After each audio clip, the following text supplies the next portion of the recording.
Sama sekali nggak pernah. Nah, sekarang punya oleh-olehnya Jogja. Oh iya dong, untuk bapak tuh kaos Jogja. Oh, dari Gunung Bromo. Jadi Pak Yanto juga asli warga Tengger berarti Pak ya. Oh, kita lihat di desa kita sudah mulai masuk ke kawah Gunung Bromo nih buat sini. Coba pakai masker kayaknya nih di sini.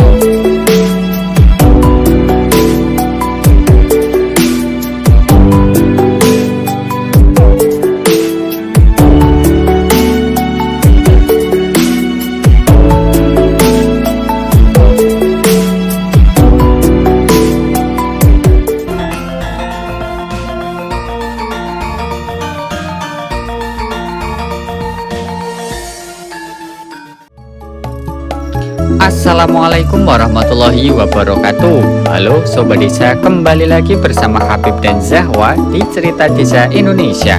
Satu desa sejuta cerita. Bagaimana kabar Sobat Desa hari ini? Semoga seluruh Sobat Desa dimanapun berada selalu dalam keadaan sehat, panjang umur, dan tentunya selalu diberikan rezeki yang melimpah serta barokah. Amin amin ya robbal alamin. Petualangan kita di desa Suku Tengger di lereng Gunung Bromo mengantarkan kita pada saudara baru yang sangat ramah. Banyak warga desa Bromo yang baru pertama kali bertemu tetapi sudah terasa seperti saudara sendiri. Mereka dengan ramah mengenalkan kepada kita tentang kehidupan sehari-hari di sekitar Gunung Bromo. Kali ini kita akan bertemu dengan warga desa yang sedang sibuk mengurus hewan ternak dan mengais rezeki dari wisata Gunung Bromo. Kita sudah sampai di titik ketiga untuk melihat keindahan Gunung Bromo. Namanya adalah Bukit Cinta ya. Ini adalah monumennya. Barangkali Sobat Desa pernah datang ke sini. Ketika kita ke sini, kita akan disambut dengan dua patung fenomenal. Ini adalah siapa sih ya? Roro siapa? Roro Anteng sama Joko Seger dan Roro Anteng. Ini dia cerita rakyat yang menggambarkan tentang pertemuan antara Roro Anteng dan Joko Seger, makanya namanya suku Tengger. Betul loh Pak? Betul. Udah. Tadi udah belajar dulu baca-baca baru kita ke sini. Jadi ini dipercaya sebagai tempat bertemunya Joko Tengger, Joko sama ini ya, Roro Anteng. Oh, itu asal mula suku Tengger ya. Berarti warga di sini masih ibaratnya mensucikan areanya ya Pak ya, masih dihormati ya Pak ya. Oke Pak Mudi, kami naik dulu ya Pak ya. Oke, yuk kita naik Sobat Desa.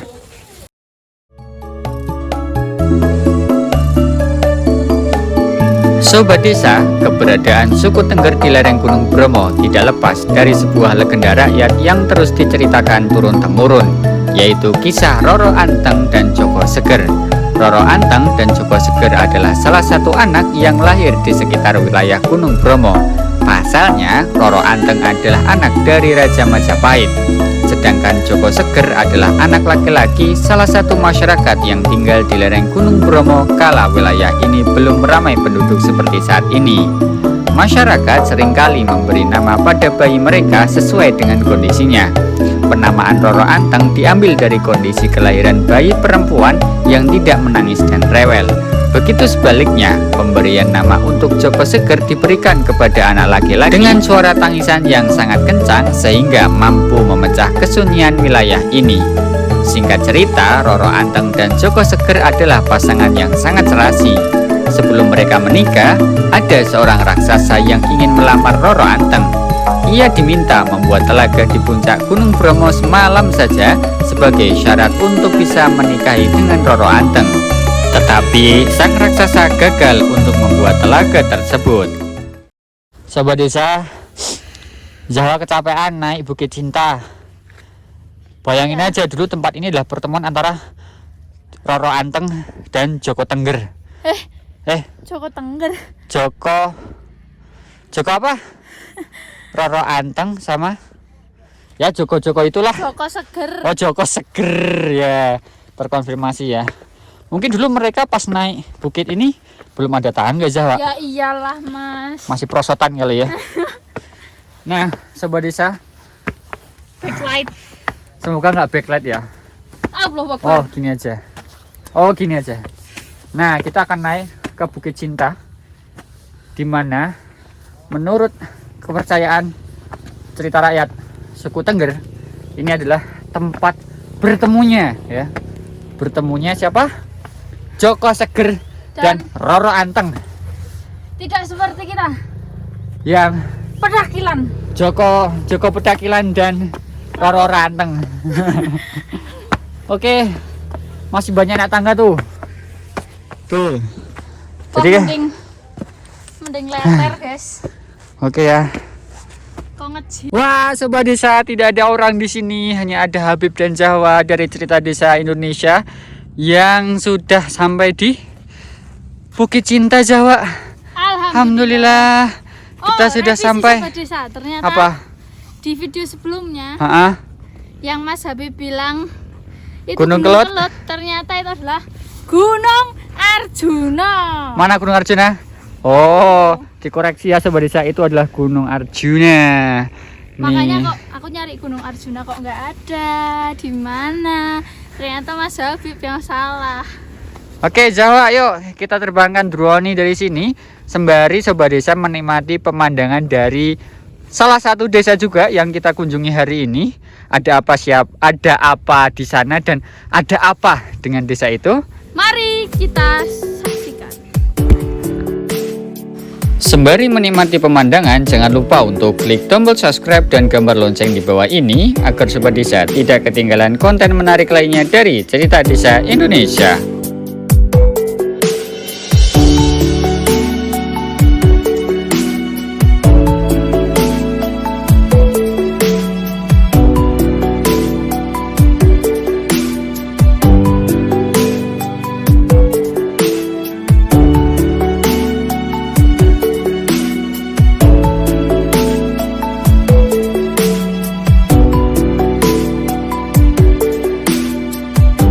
Misi Pak, ngerek jalan-jalan Pak. Oh, jalan-jalan. Nggih, jalan-jalan. Dari mana?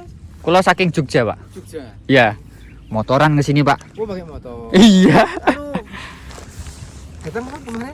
Saya udah 2 hari Pak di sini Pak. Kulo nginep teng ngene Pak, selamat ngandap niku lho. Sing Pak atase Polsek. Nggih. Polsek. Oh, ini anu redor ya? Enggak Pak, kulo datang langsung. Oh, datang langsung. Ketemu di jalan, ngobrol, nah langsung ketemu gitu. Berapa orang, Mas? Saya sama istri Pak, Oh, sama istri. 2 orang. Iya. Mumpung lagi Libur. liburan, masih muda juga Pak, jalan-jalan. Oh, iya. Bapak mau kemana nih Pak? Mau cari rumput, Mas? Mau cari rumput? Iya. Oh, nggih. Untuk makan sapi. Sapinya di mana Pak? Sapinya ini dekat ini. Oh, rumah Bapak di sini juga? Oh, enggak. Oh, di bawah. Oh, nggih. Pak Ini. siapa namanya Pak? Pak Yanto. Pak Yanto, saya punya oleh-oleh dari Jogja. Ini. Bapak udah pernah ke Jogja? Sama sekali nggak pernah. Nah, sekarang punya oleh-olehnya Jogja. Wah, ini sih oleh-oleh. Oh, iya dong, untuk Bapak tuh kaos Jogja. Semoga cukup ya Pak ya. Iya. Saya Terima kasih loh, Mas. sama-sama. Semoga Mas dapat rezeki yang Amin. Terima kasih Pak doanya Pak. Nggih. Wah, nggih. Pulang Pak. Iya. Nggih. Cari rumput. Nggih, cari rumput niki. Kepanggil Pak Yanto sama Pak Samsul. Nggih. Ya ini ketemu sama warga lokal sini nih. Ada Pak Samsul, Pak Yanto, Pak sinten Pak? Jenengan Pak? Pak Sumai. Pak Sumai. Oh, cari rumput ya Pak ya? Iya. Oh, nggih. Nah, sobat desa, kita lanjut untuk melihat sapi milik Pak Yanto yang dipelihara di bawah Gunung Bromo. Oh, lereng Gunung Bromo. Jadi Pak Yanto juga asli warga Tengger berarti Pak ya? Warga Tengger Tosari. Tengger. Oh, kita lihat. Nah, Oh, wah. Wih. Kasih nama Pak. Namanya siapa ini Pak? Nggak ada namanya. sebetulnya sapinya nggak ada namanya. Oh, nggak ada namanya. Di sini nggak dikasih Oh, nggak dikasih nama. Ya, ini sapinya Pak Yanto. Ada berapa Pak? Dua. Oh, ada 2. Ekor ya. Oh, 2 ekor nih sapi Pak Yanto Gelap, nih. Mas, gelap. Oh, kelihatan kok Pak di sini Pak. Ini sapi Pak Yanto. Oke. Wah, gede-gede ya Pak ya sapinya Yes, Pak. mulai usia 7 bulan. Oh, 7 bulan ini wis gede ya. Wah, yes. Sapi yang sangat sehat ini ya, sobat desa nih. Peliharaan asli warga Tengger seperti ini. Selain sapi apa Pak? Bertani.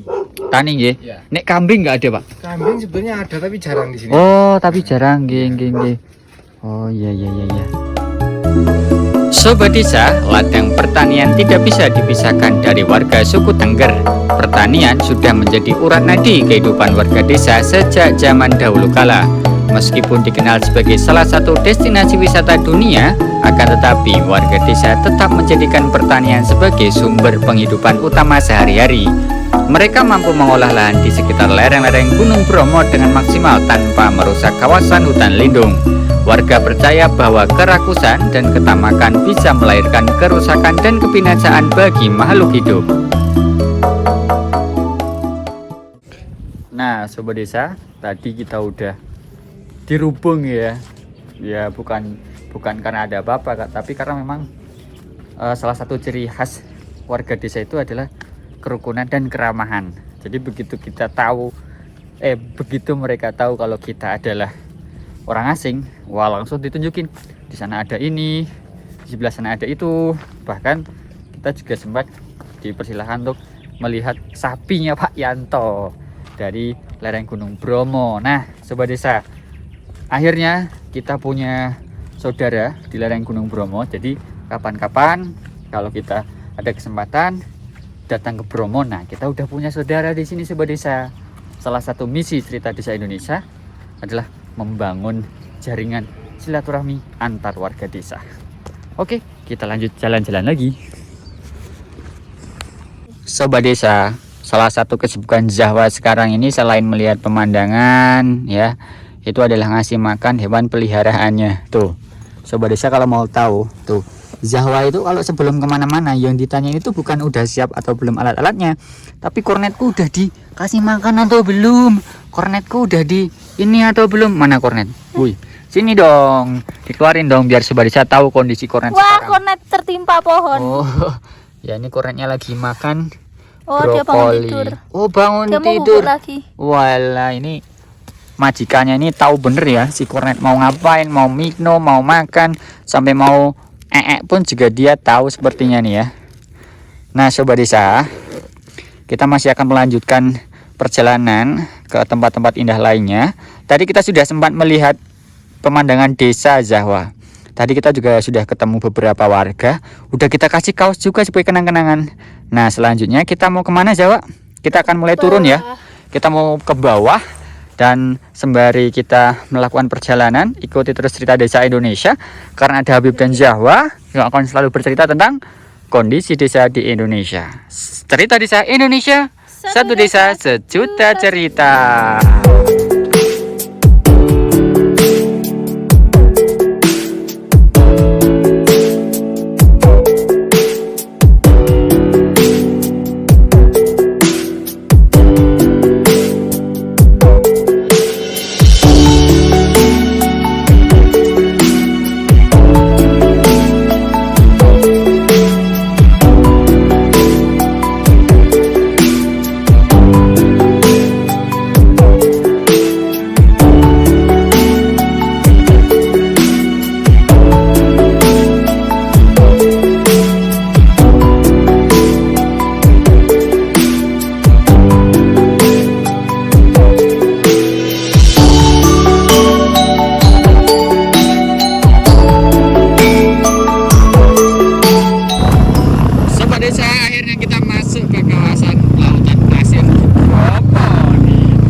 Pak Muedi, kita udah sampai di Bromo ya, Kawah Bromo ya. Nah, kita naik dulu Pak Muedi, tunggu sini berarti ya. Oke, siap. Kita lanjut. Lama loh ini Pak Wedi. Jalan. Oke, Sobat Desa, kita sudah mulai masuk ke Kawah Bromo nih, Sobat Desa nih. Jawa, pakai masker kayaknya nih harusnya nih. Kita nggak bawa masker. Oh ya udah, pakai baju aja. Nah, kita akan jalan ke sana itu, naik ke atas ke puncak Gunung Bromo. Sobat Desa, setelah menempuh perjalanan ekstrim melewati jalanan yang sangat curam dan lautan pasir yang bisa membuat motor kita tergelincir sewaktu-waktu, akhirnya kita sampai di kawasan Kawah Gunung Bromo.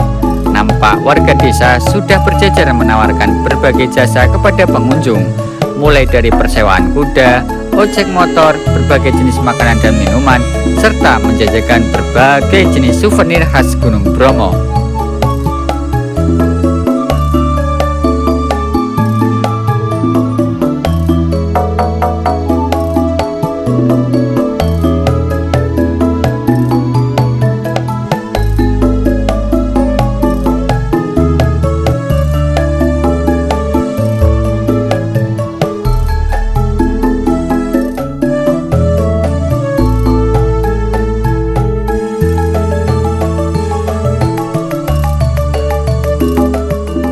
Ketika sebuah desa menaiki ataupun menuruni kawah Gunung Bromo ini, kemudian sebuah desa capek dan butuh istirahat waktu cukup lama ya.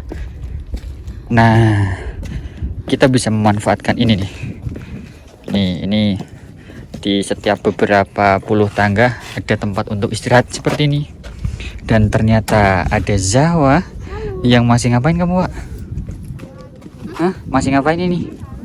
Nyapi, oh menata barang. Nah, ini salah satu tempat yang bisa digunakan untuk istirahat sebuah desa, bisa menampung ya 4 atau 5 orang lah, kalau berdiri lebih lah.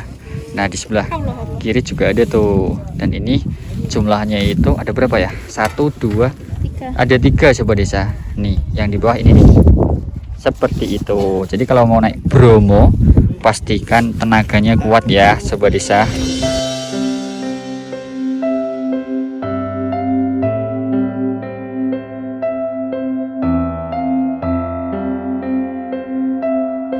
Sobat Desa, petualangan kita untuk menikmati keindahan alam pedesaan di wilayah Pegunungan Bromo belum selesai. Selanjutnya, kita akan mendaki puncak kawah Gunung Bromo dan melihat kemegahan kawah Gunung Bromo. Masih banyak keseruan yang akan kita temukan sepanjang perjalanan ini. Banyak keindahan alam dan kekayaan warisan desa yang belum terungkap. Maka pastikan untuk mengikuti episode selanjutnya ya, agar Sobat Desa bisa mengetahui lebih banyak tentang keindahan alam pedesaan dan potret kondisi kehidupan warga desa. Jika Sobat Desa mempunyai keinginan khusus atau bahkan saran nama desa yang layak untuk kita jelajahi, silahkan tuliskan di kolom komentar ya. Saya Habib dan Zawa dari Cerita Desa Indonesia mohon pamit undur diri. Sampai jumpa di episode selanjutnya. Dadah.